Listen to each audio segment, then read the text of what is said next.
Hello and welcome to another episode of Beyond the Baseboards. I'm really glad that you're here and thank you for coming to check it out. You know, sometimes with this video thing, you just gotta be, you wanna hear something weird? I'm gonna do this thing with video in order to get attention, and admittedly, it's over the top. The weird part is that if you're watching this, it actually wasn't too much, it actually worked, which is crazy because it probably shouldn't work this way, but if it did, then it does.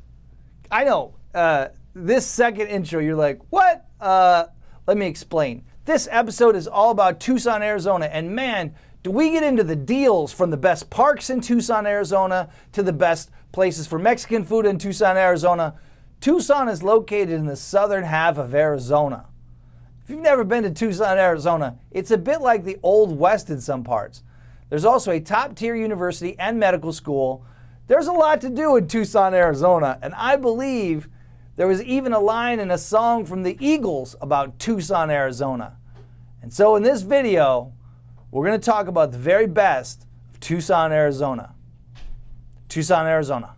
The star of this show is Kimberly Mahalka. She's a passionate Tucson area expert, real estate agent, and just an all-around genuinely nice person. I hope you like this episode as much as I do. It might not be super fancy, but most definitely you'll learn a lot about. Oh yeah, that's right, that's right. In case you're not already familiar with the area, here is a little video about. That's right, that's right, that's right.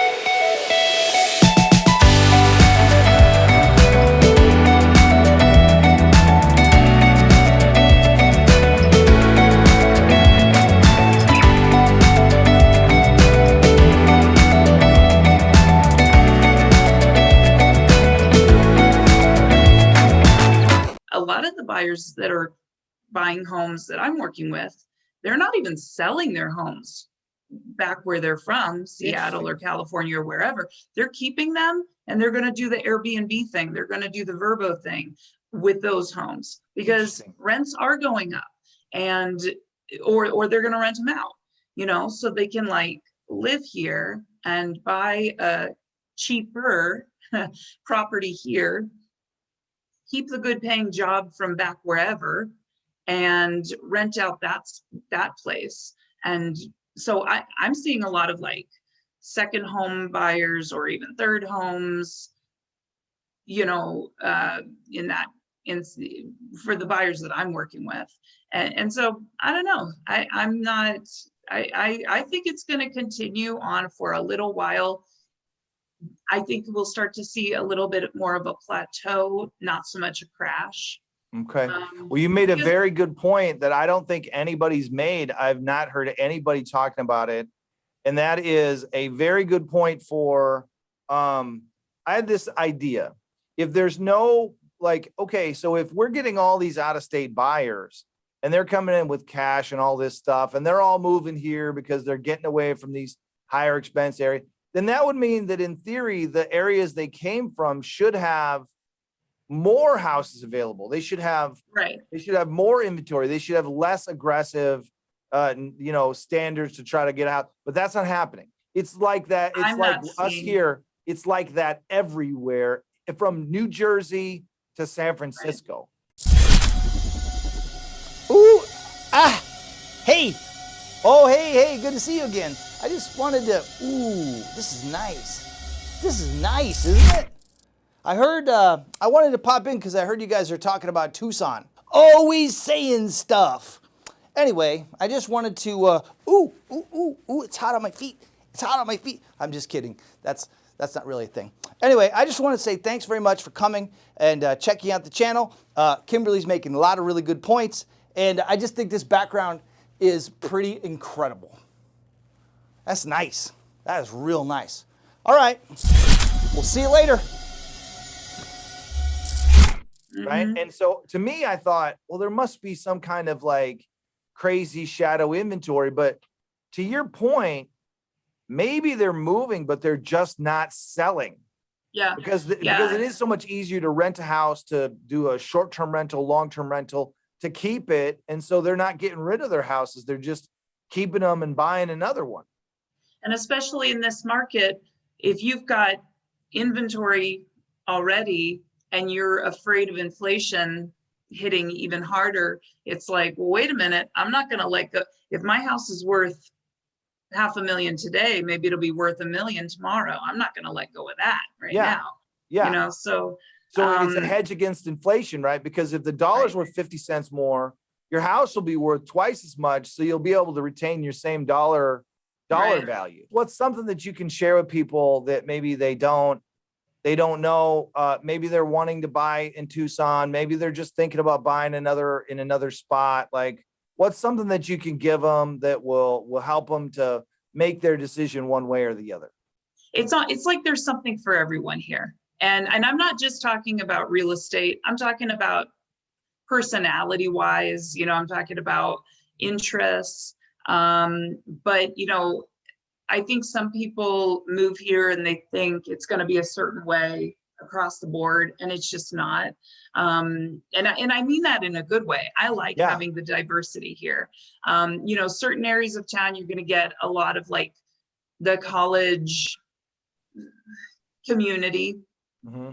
Certain areas, you're going to have like the retirement kind of group sort of spread out in a couple different areas. Certain areas, you've got folks that have like horses and land. And, why wouldn't you have horses? If you don't have horses in Tucson, like that's like a horse place.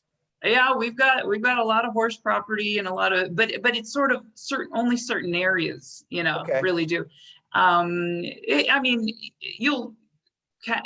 certain areas there's more, you know. Certain areas you're going to have more of, I don't know, like folks. Well, for example, veterans or either retired veterans or active servicemen and women, you know, and then certain areas are better. I wouldn't say better, but you're going to have more families because maybe the school districts are better or whatever. So there's really something for everyone here as far as what you're looking for in a culture. But also, and then the different areas have different types of architecture and different types of real estate. I mean, I had a buyer, I work with a lot of buyers from other places. I had a buyer come here just a couple of weeks ago, and I showed her a couple of different houses of like totally different parts of Tucson. And she's like, this doesn't even feel like the same town anymore. Cool. You know, like over here, we've got like the cookie cutters, and over here, we've got like these weird, funky, eclectic kind of like, like, you know, type. Tucson, some areas of Tucson are really artsy and you know, funky and stuff. So anyway, I think it's just like, you know, it depends on your price. It depends on what you're looking for in a home. You know, there really is something for everyone here. What are the 3 best places to visit or do or eat at in Tucson? I think my favorite place in all of Tucson is at the top of Mount Lemmon. You know, you drive from the base of Mount Lemmon, it's on the northeast side of Tucson. From the base of Mount Lemmon to the top is about a 45-minute drive, depending on how fast you drive. and it's gorgeous up there. You go from the base of Mount Lemmon is, you know, you're surrounded by desert and cactus and all this. By the time you get up to the top, it snows up there. They've got skiing and everything. It's the most southernmost ski location in all of the US. Oh, really? That's cool. Yeah. They've got a bunny slope and then like the most dangerous slope you've ever seen. No, I've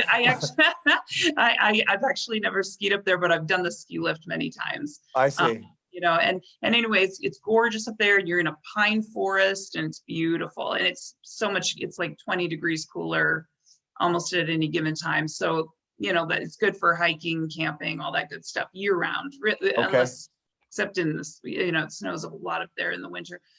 That's number 1, in my opinion. Number 2 would be Sabino Canyon. Well, this is not, okay. They're all 3 tied for number 1. Right. It's the Olympics, right? There's a very small distance. These are all gold medals. These are all gold medals to me. I do like Saguaro National, you know, but I really, really like Sabino Canyon. I just love Sabino Canyon. I think it's gorgeous. You can do whatever you want in Sabino Canyon. There's like a well-paved, just like walking path. If you don't like walking, you can take the tram, and it's just this gorgeous scenic tour. Or you can do all this intense hiking. There's all kinds of hiking trails. There's water flowing off the mountains. It's gorgeous. It's beautiful. So if you want to see some saguaros, if you want to do some hiking, all levels of hiking, I like Sabino Canyon. And then also up there, tied for number 3, I just love the Desert Museum. It's gorgeous. It's on the west side of Tucson. It's, again, I mean, I just think like even the drive to the Desert Museum is so pretty. Again, you've got the mountains, you've got the saguaros everywhere, and you're going to see a lot of animals that you wouldn't see in, you know, it's the you know, the Arizona Sonoran Desert Museum. So a lot of these animals are, you see them mostly in Arizona and the Sonoran Desert. Okay. And so it's just different from, you know, a lot of other places. But top restaurant. What's the top restaurant in Tucson? I don't even know what to say. There's so many good restaurants here. You're like, that's like saying what's the best Mexican food. I don't. Literally, that was my next question. I know. Are you reading this? Did you get a copy of my thing? Because no. I was going to say that next. But you know, if you're in Tucson, you got to try a Sonoran hot dog when it comes to Mexican food. And I love chili rellenos. So it's like I have to eat almost anywhere I go. If it's a Mexican restaurant, I got to have a chili relleno. But I will say the best Mexican food in Tucson is served by my friend Vanessa's mom and dad, made in their kitchen. It's not. That's unreasonable. I can't send anybody there. I can't send anybody to Vanessa's mom's kitchen.